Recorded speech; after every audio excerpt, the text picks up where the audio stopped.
Pensamiento forma. Hola corazones, una vez más por acá te doy la bienvenida a este curso Aprendiendo a Vivir en Armonía.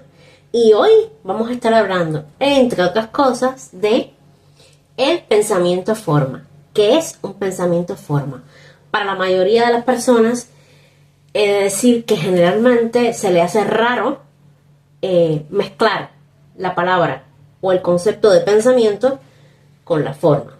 Y sí, es que cada pensamiento también tiene una forma, también tiene un sonido, una textura e inclusive hasta un aroma. Claro, nosotros no somos capaces de ver esto con nuestra visión. Nuestra visión no tiene un rango que nos permita ver todo lo que existe en el universo. Está restringida a ver en el plano tridimensional, ¿ok? Si buscamos un poco dentro de las comparaciones de lo que vemos nosotros con lo que ven otros animales, por ejemplo, también que habitan entre nosotros, como las abejas y los caballos, vemos que también hay diferencias. Se sabe que los gatos, por ejemplo, también tienen una visión un poquito más allá de la nuestra, porque ven seres en el astral. Y hay personas que tienen desarrollada la visión interna. Y esas personas han podido ver, número uno, el aura de los demás. Y número dos, cómo los pensamientos que nacen de nosotros tienen esas formas. En mi práctica como terapeuta, en cada terapia que yo hago, encuentro siempre pensamientos, formas, proyecciones mentales que salen del paciente o que son dirigidas hacia el paciente por cualquier persona que le conozca. Y cómo el pensamiento influye todo el tiempo en nuestra realidad, que es de lo que veníamos hablando anteriormente. Cómo nuestros pensamientos construyen nuestro mundo. Y bueno, de eso y un poquito más vamos a estar hablando en la clase de hoy. Así que quédate, escucha, ponle pausa al video cuando lo necesites, míralo 2 o 3 veces y compártelo con todas aquellas personas que tú creas que están dispuestos y listos para escuchar estas enseñanzas. Todas las cosas son pensamiento.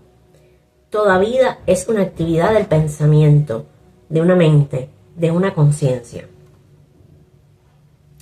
Pensar es natural para un ser humano. Pero ¿qué haces tú con esos pensamientos? Los pensamientos son cosas. Los pensamientos salen volando. Pero ¿cómo se convierten en cosas? Los hombres y las mujeres estamos constantemente teniendo pensamientos e irradiando sentimientos a la atmósfera a nuestro alrededor. Esos pensamientos y sentimientos tienen forma, color, sonido y tamaño, dependiendo del tipo de pensamiento y la naturaleza de los sentimientos creados. Y ahora voy a hablarte un poquito del nacimiento de este concepto, de dónde proviene, para que entiendas un poco más de lo que estamos conversando. El concepto de pensamiento forma proviene principalmente de la teosofía, que es una corriente filosófico-religiosa y esotérica desarrollada a fines del siglo XIX. No es un término utilizado en la psicología o en la neurociencia, sino que pertenece al ámbito del misticismo y el ocultismo. Según esta doctrina, un pensamiento forma es una entidad o manifestación creada en los planos sutiles o astrales a partir de la energía de un pensamiento o de una emoción intensa. Realmente viene a partir del conjunto de estas dos. Las características principales de un pensamiento forma. Se postula que cada vez que una persona tiene un pensamiento o siente una emoción fuerte, como amor, odio, envidia o alegría, emite una vibración energética. Esta energía mental y emocional puede tomar una forma semi-independiente en el plano astral. La naturaleza del pensamiento forma depende directamente de la calidad del pensamiento que lo originó, pero hemos de decir que está compuesta de una sustancia atómico-molecular. porque el cuerpo mental desde el cual se desprende tiene una composición atómica y el cuerpo emocional tiene una composición molecular.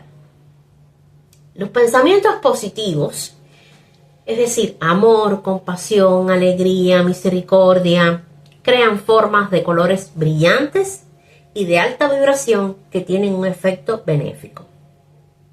Los pensamientos negativos, el odio, la ira, la envidia, los celos, la venganza, resentimiento, crearían formas oscuras de contornos afilados y vibración densa, con un efecto perjudicial tanto para el creador como para el objetivo del pensamiento. Esto lo vamos a ir viendo después por partes para que vean la demostración física de lo que sucede en una persona cuando está teniendo o recibiendo pensamientos positivos y cuando está emitiendo o recibiendo pensamientos negativos. La fuerza y la duración de un pensamiento forma depende de la intensidad y la repetición del pensamiento original. Un pensamiento fugaz crea una forma débil que se disipa rápidamente. Un pensamiento sostenido y repetido, como una obsesión o un deseo profundo, crea un pensamiento forma más fuerte y duradero, que puede adquirir una especie de conciencia rudimentaria propia. Por eso es que no todo lo que pensamos se manifiesta. Porque yo puedo pensar, no sé, en un elefante en el patio de una casa. Y no por eso se va a manifestar. Pero si yo lo pienso todos los días, lo visualizo todos los días, la vida me va a poner seguramente en una situación, si no igual, muy parecida, porque se va a manifestar. Y si junto conmigo hay muchas personas pensando lo mismo, pues más posibilidades hay de que ese pensamiento cree forma en el plano físico. Ahora, los efectos de un pensamiento forma afectan al creador porque permanecen en el aura de la persona. De ahí que en las terapias holísticas, muchas veces en la lectura de archivos acásicos y sanación que hago, se ve formas, pensamientos autogenerados por la persona. Están en su aura porque él las ha creado y se mantienen ahí. Eso refuerza las tendencias de pensamiento que lo creó. Entre más pienso en algo, más refuerzo la creencia en ello. Como yo les hablaba en la anécdota personal. Entre más creo que las personas son buenas, más personas buenas me voy a encontrar en la vida. Por ejemplo, una persona que cultiva pensamientos de ira fortalecerá su propia tendencia a enojarse, pero también a encontrar personas iracundas. El otro efecto es cómo lo que yo pienso afecta al otro. Pueden ser enviados consciente o inconscientemente hacia otras personas, influyendo en su estado de ánimo y pensamiento. Por eso es tan importante, que es algo de lo que vamos a hablar en el transcurso del curso, de la importancia de no criticar al otro, de no juzgar al otro. Que cuando tenemos que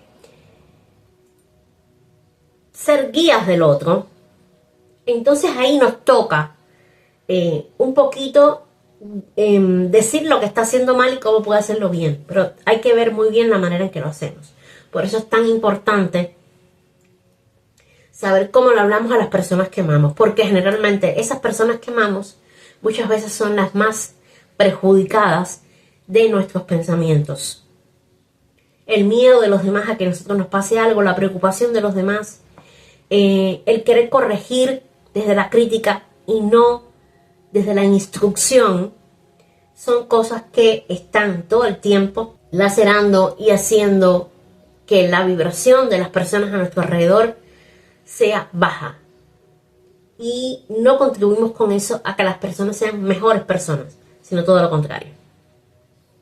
También, con el pensamiento forma, se crean atmósferas, es decir, los lugares donde uno vive se llenan de esta vibración y de esta energía. Y se pueden crear atmósferas muy pesadas o muy ligeras. Por ejemplo, una iglesia puede tener una atmósfera de devoción, mientras que un bar puede tener una atmósfera de euforia o melancolía, de adicción, sobre todo, y con la adicción todas las otras aficiones que no contribuyen en nada bueno a los seres humanos. Entonces, por eso es también que cuando hacemos, por ejemplo, lecturas energéticas a una casa o a un negocio, cuando nos mudamos para una casa o para un negocio nuevo, es importantísimo que nosotros hagamos una limpieza energética de ese lugar, porque ese lugar está cargado con el pensamiento forma de las personas que lo habitaban, de las personas que trabajaban ahí. Y por ejemplo, en los negocios que entra tanta gente todo el tiempo, son lugares que uno debería limpiar a menudo. En muchos pacientes que han tenido un parásito astral, por ejemplo, se les ha pegado el parásito astral en mercados. ¿Por qué los mercados están llenos de personas constantemente con todo tipo de pensamiento? Y entonces quien esté abierto a eso, pues los asume como propios. Y eso crea bloqueos energéticos que afectan cualquier área de la vida de la persona. Ahora, ¿qué sucede cuando yo tengo un pensamiento forma, mi pareja tiene un pensamiento forma, el vecino tiene ese mismo pensamiento forma, y hay muchas personas que están emitiendo ese mismo pensamiento? Pues eso se une por vibración, porque las vibraciones iguales que vibran iguales se atraen, y pasa a formar parte del inconsciente colectivo. Y el inconsciente colectivo es un término definido y desarrollado por el psiquiatra y psicólogo suizo Carl Gustav Jung. Jung, quien fue inicialmente un colaborador cercano de Sigmund Freud, se distanció de las teorías freudianas para desarrollar su propia escuela de pensamiento conocida como psicología analítica. Una de sus contribuciones más significativas y distintivas fue la postulación de una segunda capa del inconsciente, más profunda que el inconsciente personal descrito por Freud. ¿Cuáles son los puntos claves sobre el inconsciente colectivo según Jung? La diferencia con el inconsciente personal es que mientras que el inconsciente personal contiene recuerdos olvidados y experiencias reprimidas de la vida de un individuo, que cuando lo vemos desde la lectura de archivos acásicos, esos recuerdos, esas experiencias pueden estar a muchos niveles. Pueden estar a nivel del ADN, pueden estar en cuerpo emocional, en cuerpo mental, en cuerpo etérico, inclusive en la memoria celular del cuerpo físico. Pues entonces el inconsciente colectivo es una estructura heredada y compartida por todos los seres humanos. No se basa en la experiencia personal, sino que es innato. Vamos a decir que es como una internet gigante, un archivo gigante de información compartido por personas con creencias afines. Bien, eso sí es muy importante. Cada pueblo, cada ciudad, cada nación tiene un inconsciente colectivo, y por supuesto el planeta también lo tiene, pero es también característico de las personas que viven en un lugar. Este inconsciente colectivo contiene algo que se ha dado en llamar arquetipos. Los arquetipos son imágenes primordiales, son patrones, son símbolos universales o locales presentes en los mitos, religiones, sueños y fantasías de todas las culturas. Ejemplos de arquetipos incluyen a la madre, al héroe, a la sombra y al ánima.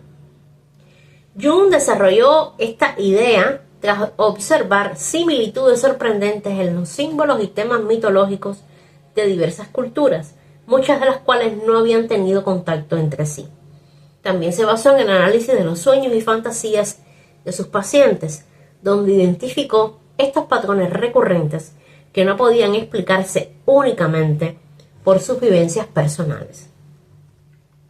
Aunque desarrolló la idea a lo largo de sus trabajos, Jung acuñó formalmente el término y lo presentó en conferencias y escritos, como en su ensayo El concepto del inconsciente colectivo de 1936. En la vida práctica, cómo es que este inconsciente colectivo influencia nuestras vidas, influye en nuestras vidas. Pues tan simple como que si yo, por ejemplo, tengo un pensamiento de miedo, yo estoy enviando, recuerden, un pensamiento a forma de miedo. Y energéticamente se va a conectar con el pensamiento de miedo de ese inconsciente colectivo. ¿Bien?